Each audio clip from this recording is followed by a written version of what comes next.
Bonjour et bienvenue. Le message qui va suivre vous est offert par l'Église internationale de la Louvière.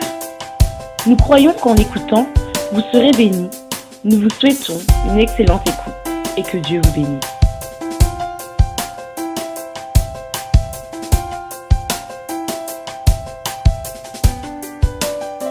Merci Seigneur. Gloire. Nous bénissons le Seigneur pour ces grands jours. La Bible dit que les mariages soient honorés de tous. Nous saluons la présence de chacun, de tous les membres qui sont là, les membres de la famille, des amis, du travail, des amis de tous les jours. Et que Dieu vous bénisse. Amen. Gloire à Dieu. Nous allons écouter la parole de Dieu. Comme la Bible dit, au commencement était la parole. Et nous voulons que la parole de Dieu soit au centre du couple de Rossi et Mara. Que cette parole soit leur fondement, leur roc, sur laquelle doit fonder leur vie de couple. Je vous invite à ouvrir vos Bibles dans Genèse chapitre 2. Nous lisons Genèse chapitre 2.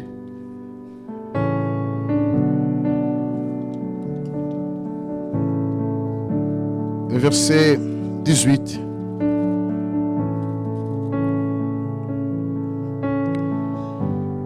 Le Seigneur Dieu dit, il n'est pas bon que l'homme soit seul. Je vais lui faire une aide qui sera son vis-à-vis. D'autres versions semblables à lui.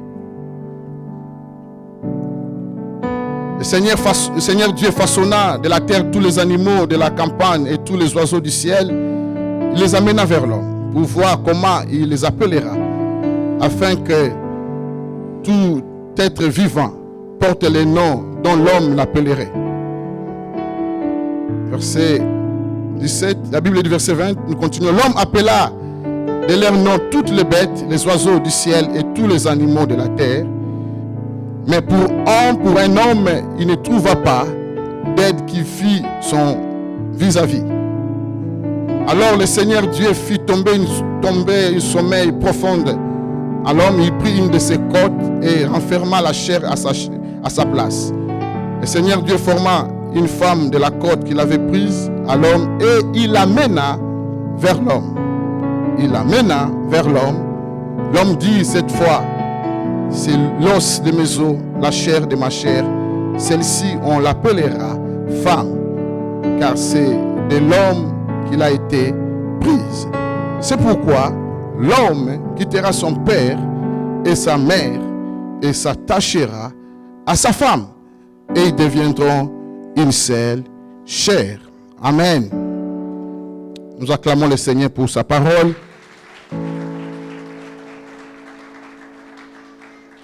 Béni soit le nom du Seigneur. Il y a deux idées qui m'ont frappé quand j'ai médité ces textes, que j'essaierai de partager avec vous dans ce moment.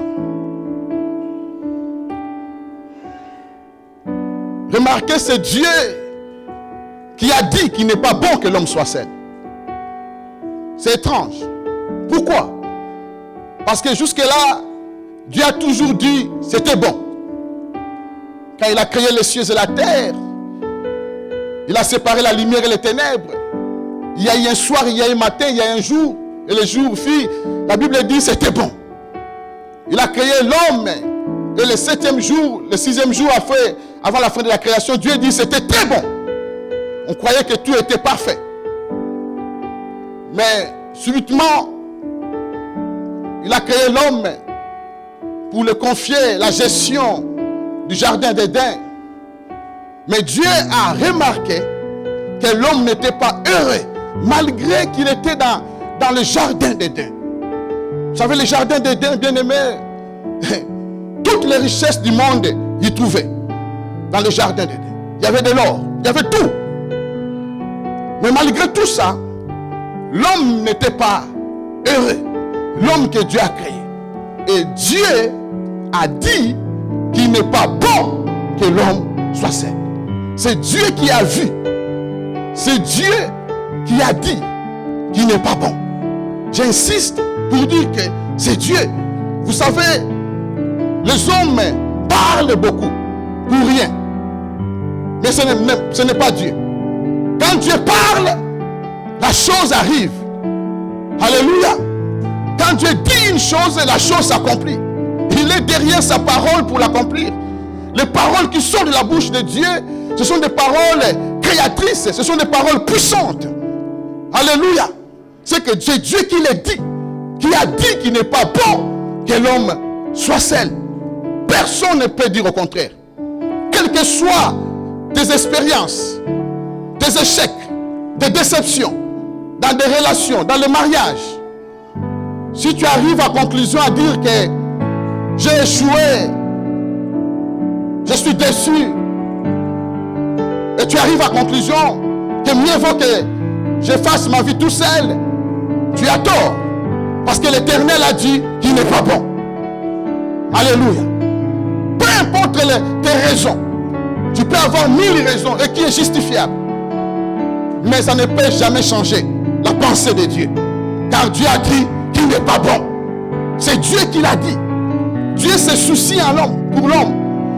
C'est lui qui se soucie à la place de l'homme. Il a dit non, il n'est pas bon. Alléluia. Pourquoi il n'est pas bon? Pourquoi? Parce que souvenez-vous, quand Dieu créa l'homme, il lui a confié une mission.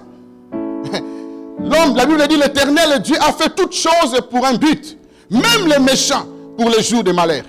Dieu a tout créé pour un but. Tu existes pour un but. Tu n'es pas là par hasard. Tu n'es pas un fruit d'hasard. Tu as été prédestiné. Tu as un but. Alléluia. L'homme a été créé pour un but. Et Dieu lui a confié la première mission, c'est d'être fécond. Soyez féconds. Multipliez-vous. Peuplez la terre. La deuxième mission que Dieu confie à l'homme, c'est de prendre soin de la terre, d'assujettir la terre, du travail.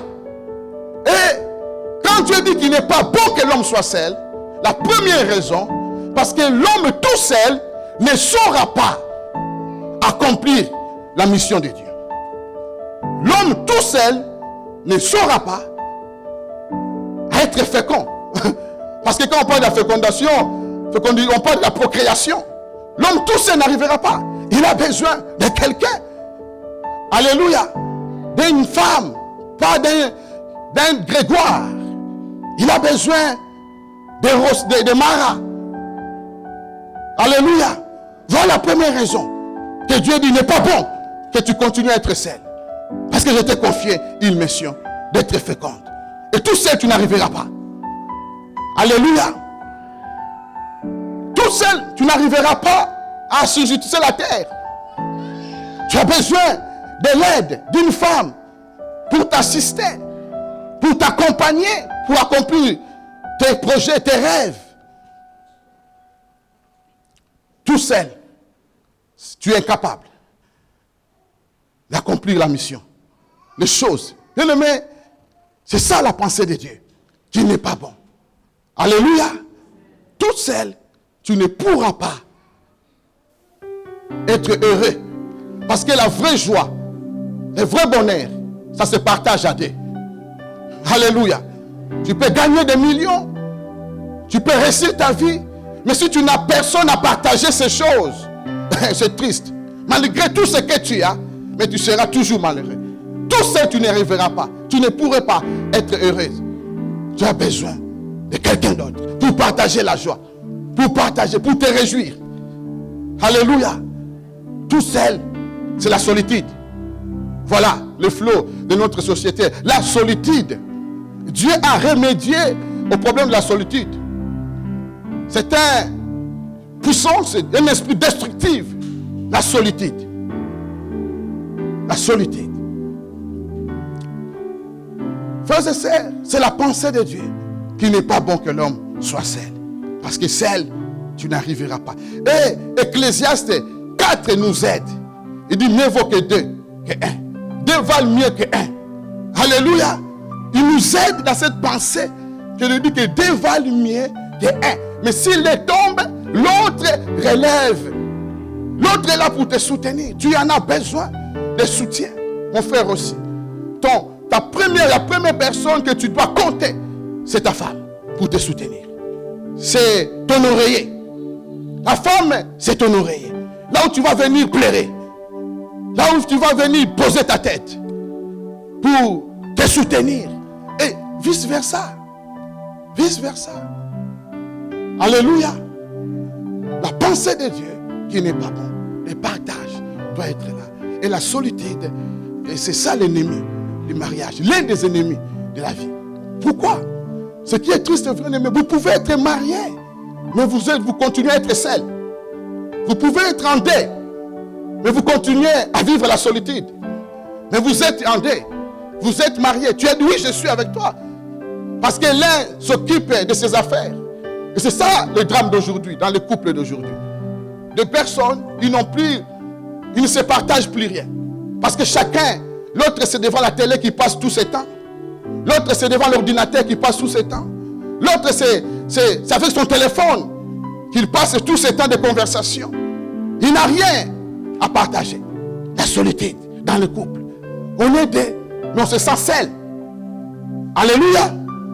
On se sent seul. Parce que quand l'autre commence quelque chose qui aime tant, l'autre il est toujours à l'extérieur. Dehors, il passe ses temps avec ses amis. Le boulot est fini. Au lieu de rejoindre sa moitié, mais il dit non, j'ai des amis encore. Je vais encore les voir pour boire, pour partager. Et on vit dans la solitude. Mais marié déjà dans la solitude. Alléluia. La femme pose tout le temps au téléphone. Des conversations qui ne finissent jamais. Qui ne finissent jamais. Même à 3h du matin, on appelle. Est-ce que quelqu'un peut acclamer le Seigneur ce matin?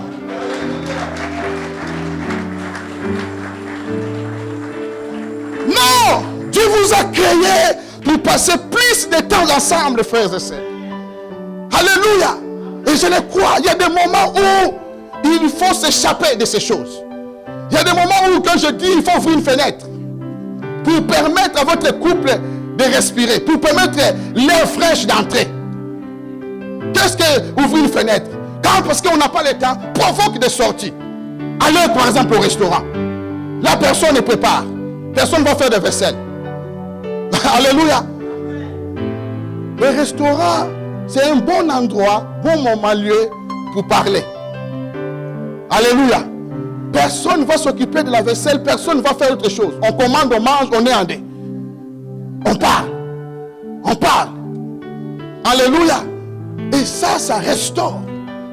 Provoque des ouvertures. Il y a des moments échappés de choses. Parce que il y a des moments où la maison vous êtes habitué, c'est... Mais non, il y a des moments où il faut provoquer des choses. Pourquoi pas prendre un week-end quelque part. Passer une week-end dans un hôtel. Il n'y a pas de draps à nettoyer. Tout est déjà fait. Le matin, vous vous réveillez, tout est déjà préparé. Vous descendez, il y a déjà le déjeuner. Je connais quelqu'un qui connaît de bons hôtels. Le frère Théo qui est là. Tu peux acclamer le Seigneur, s'il te plaît, le Seigneur. Alléluia. C'est ça qui n'est pas bon que l'homme soit seul. La première idée pour vaincre la solitude. Alléluia. La deuxième idée qui m'a visité dans ce test, je vais être court. Remarquez, Dieu amena la femme vers l'homme. La Bible dit, c'est l'Éternel qui amena la femme vers l'homme. Il pouvait créer la femme, il les laisse quelque part dans le jardin, et l'homme pouvait se débrouiller, parce que c'était sa propriété. Alléluia. Il pouvait se débrouiller, il dit que bon, à un moment donné, par hasard, il rencontre la femme, il dit, hey, l'os de mes os. Mais non, Dieu amène la femme vers l'homme. Je vais insister, je vais faire une remarque. Dieu n'est pas comme d'autres sociétés d'aujourd'hui. Ce n'est pas, il y a d'autres sociétés d'aujourd'hui par rapport à leur culture, on force la femme. Amener la femme vers l'homme, ce n'est pas en forçant la femme. Parce que notre Dieu, il a créé l'homme libre. Alléluia. Libre. C'est le Dieu de liberté.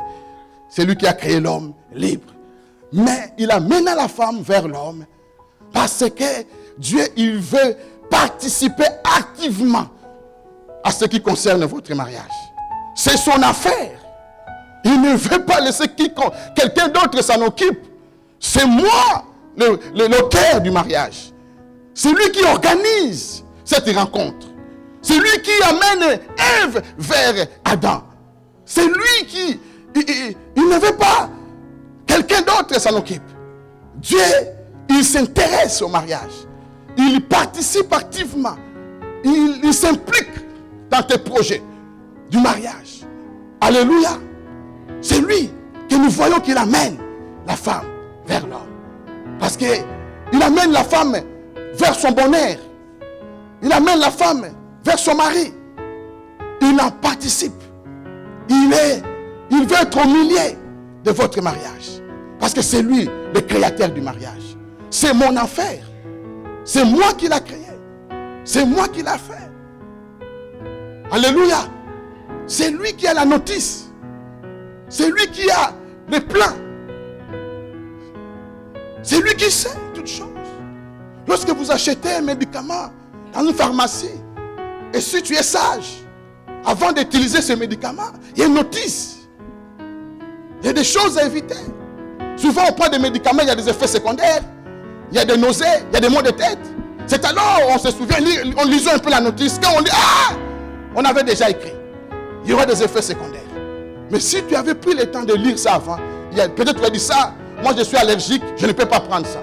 De la même chose, alléluia, Dieu, c'est lui qui a institué, c'est son affaire. Le mariage, c'est son affaire. Il a la notice, il a le plan. Il sait dans chaque chose comment faire des choses. Alléluia. Il veut être consulté. Il veut participer. Il veut vous assister. C'est pourquoi Josué a dit, moi et ma maison, nous servirons l'Éternel. Nous servirons l'Éternel. Oh frères et sœurs, Dieu veut. Parce qu'il connaît les bons choix. Il connaît la femme, l'homme qui t'a destiné. C'est lui qui connaît. Laisse Dieu te diriger. Laisse Dieu te conduire. Laisse Dieu s'impliquer dans vos projets. Alléluia. L'une des drames de notre société, frères et sœurs, l'une des choses que le diable a réussi, c'est que nous vivons dans une société où on met Dieu en dehors de toutes choses. Or, on dit, on n'a plus besoin de toi. Tu as tout fait, tu as créé les choses de la terre, mais l'homme se sent suffisant. Suffisant, l'homme se sent intelligent. L'homme me dit que je suis arrivé, je suis allé à la lune. J'ai fait des choses. Je me suffis moi-même. Je peux diriger ma vie moi-même. Mais non. C'est pourquoi l'homme échoue tout le temps. Alléluia. Parce que Dieu n'est pas. Il est mis à côté. Laissez que Dieu vienne, soit au centre de votre mariage. Amen. Dieu est élevé. Il veut vous assister. Il veut vous aider. Il veut participer. Il veut vous l'associer. Il veut devenir votre associé pour marcher avec lui. Oui, vous avez des projets ou des idées. Consultez Dieu par la prière. Alléluia. La prière a une place dans un foyer des enfants de Dieu. La prière. La prière. La prière. La prière. Parce que c'est par la prière qu'on consulte Dieu. C'est par la prière qu'on devient encore plus fort. C'est par la prière que vous vaincrez tous vos ennemis. Alléluia. Parce que Dieu veut être au centre. Dieu veut être au milieu de vous. Dieu veut agir. Alléluia. Dieu, il veut vous assister. Il veut être là, vous réconcilier, vous réconforter. Il veut être votre appui. Vous vous appuyez sur ses promesses. Vous vous appuyez sur lui. Vous comptez sur lui. Vous n'agissez pas par vous-même. Vous ne prenez pas de décisions par vous-même. Et vous allez regretter après. Alléluia. Parce que c'est Dieu qui connaît la fin d'une chose dès le commencement. C'est Dieu qui a le plan. C'est Dieu qui veut qu'on lui donne un espace. Donnez à Dieu un espace dans votre couple. Alléluia. Que Dieu soit présent. Qu'il soit votre associé, votre ami. Et qu'il soit là pour vous aider. Et quand les moments difficiles viendront, il va être présent pour vous secourir. Alléluia. Il sera là. Parce que c'est son affaire. C'est son affaire. C'est son affaire. Il amène l'homme, il amène la femme vers l'homme. Amen. Alléluia. C'est là des idées simples que je voulais que vous reteniez pour votre couple. Il n'est pas bon que l'homme soit seul. Vaincre la solitude. Parce que seul, tu ne pourras pas accomplir la mission. Tu as besoin de Ève. Tu as besoin de Mara. C'est un aide que Dieu t'a donné. Un conseiller. C'est lui qui va te soutenir, te protéger, t'aider. Et toi, tu dois le protéger. Voilà la pensée première de Dieu. Alléluia. Et Dieu veut vous assister. C'est votre assistance. C'est votre assistant. C'est-à-dire qu'il veut être au milieu. Donnez-lui la place. Amen. Il est là pour vous réconcilier. Il est là pour vous aider à vous pardonner. Vous savez, le pardon, le vrai pardon, vient de Dieu. Le pardon n'est pas quelque chose qui est de la terre. Le pardon vient du ciel. C'est un don de Dieu. Alléluia. S'excuser, c'est autre chose. Mais se pardonner, c'est autre chose aussi. Pardon, ça veut dire oublier. Quand je te pardonne, j'oublie. J'oublie. C'est comme si rien ne s'est passé. C'est ça la puissance du pardon. Et ça vient d'en haut. Alléluia. Souvent dans nos couples, ce sont des excuses. Nous disons pardon, mais en réalité, ce sont des excuses. Parce que souvent, après une année, après 2 ans, lorsque quelque chose arrive, encore bien, une faute arrive, quelque chose arrive, on se rappelle de ce qu'on a. On commence même à rappeler l'autre ce qu'il a fait. Mais tu avais déjà pardonné. Mais non. Mais tu avais déjà... Non, ce sont des excuses. Excuser, ce n'est pas pardonner. Alléluia. Oui, quelqu'un dit que ce n'est pas facile. Il a raison. Parce que humainement, c'est impossible. Ça doit venir du ciel. Que ton règne vienne. Quand le règne de Dieu vient, il vient avec son pardon. C'est possible de pardonner. C'est possible avec l'aide du Saint-Esprit de pardonner et d'oublier et de faire comme si rien n'était et de continuer votre marche avec la victoire de Jésus-Christ. Acclame le Seigneur. Alléluia.